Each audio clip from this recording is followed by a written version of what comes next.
Assalamualaikum warahmatullahi wabarakatuh. Perkenalkan, nama saya Anandita Lestari, jurusan Tadris Matematika Fakultas Tarbiyah dan Ilmu Keguruan di IAIN Kerinci.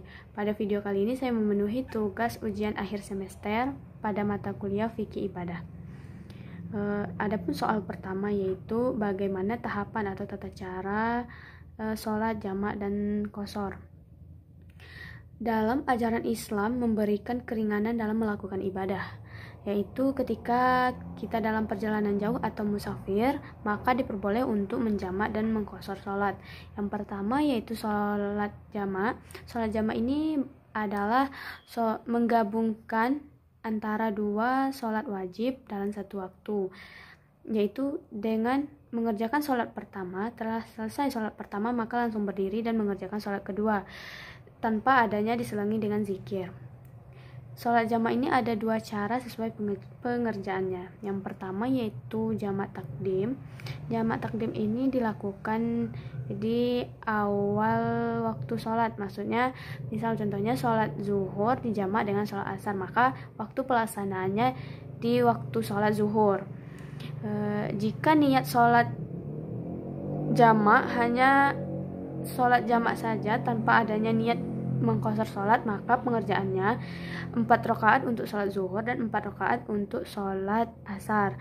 Tetapi jika niatnya disekaliguskan dengan niat qashar sholat, maka 2 rakaat untuk sholat zuhur dan 2 rakaat untuk sholat asar. Kemudian yang kedua yaitu jamak takhir. Jamak takhir ini hampir sama dengan jamak takdim, akan tetapi yang membedakan antara jamak takdim dan takhir ini hanya pada niat dan waktu pengerjaannya saja. Cara melakukan sholat jamak yaitu diperlukan yang pertama niat sholat. Niat sholat jamak takdim zuhur dan asar. Usolli fardal zuhri rakaataini jamuan mal asri jamak takdimin ada alillahi ta'ala. Niat sholat jamak takhir usolli fardal zuhri rakaataini majmuan mal asri jamak takhirin ada alillahi ta'ala. Kemudian sholat qashar. Sholat qashar ini adalah melakukan sholat wajib dalam satu waktu dengan mempersingkat jumlah rakaatnya, yaitu jumlah rakaat sholat yang bersangkutan. Hanya ada 3 sholat fardu yang diperbolehkan untuk diqashar, yaitu sholat zuhur, sholat asar, dan juga sholat isya. Dalam mengqashar sholat hanya diperbolehkan untuk musafir atau dalam perjalanan jauh.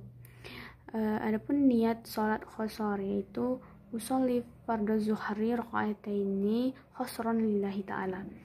Niat sholat jamak dan qashar zuhur dan asar.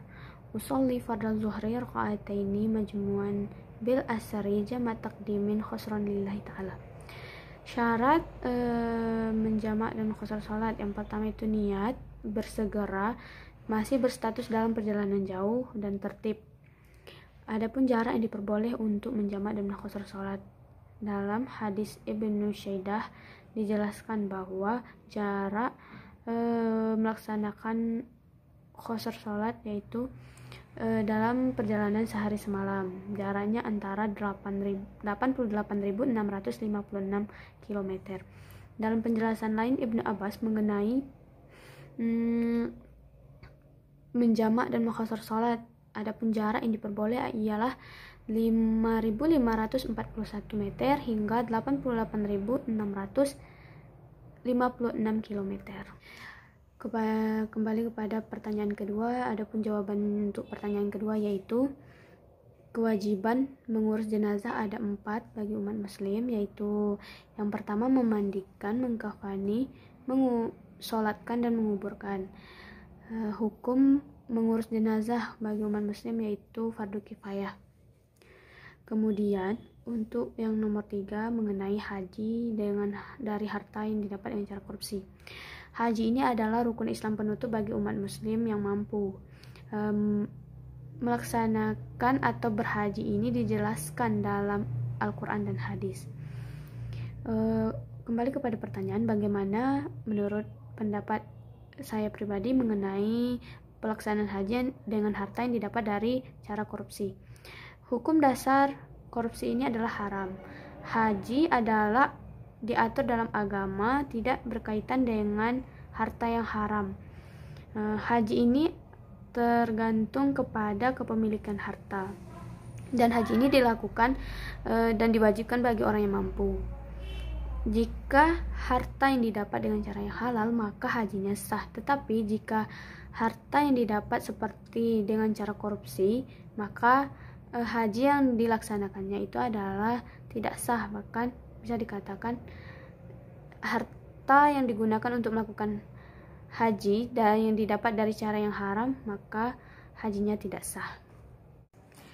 Untuk soal yang nomor 4, yaitu dalil yang menganjurkan untuk bersuci atau taharah, dijelaskan dalam Quran surah Al-Mudaththir ayat 4-5 yang berbunyi, A'udzubillahi minasyaitonirrajim, Bismillahirrahmanirrahim, wasiyabaka fatahhir warujza fahjur, yang artinya, dan bersihkanlah pakaianmu dan tinggalkanlah segala perbuatan yang keji. Sekian dari saya, terima kasih. Wassalamualaikum warahmatullahi wabarakatuh.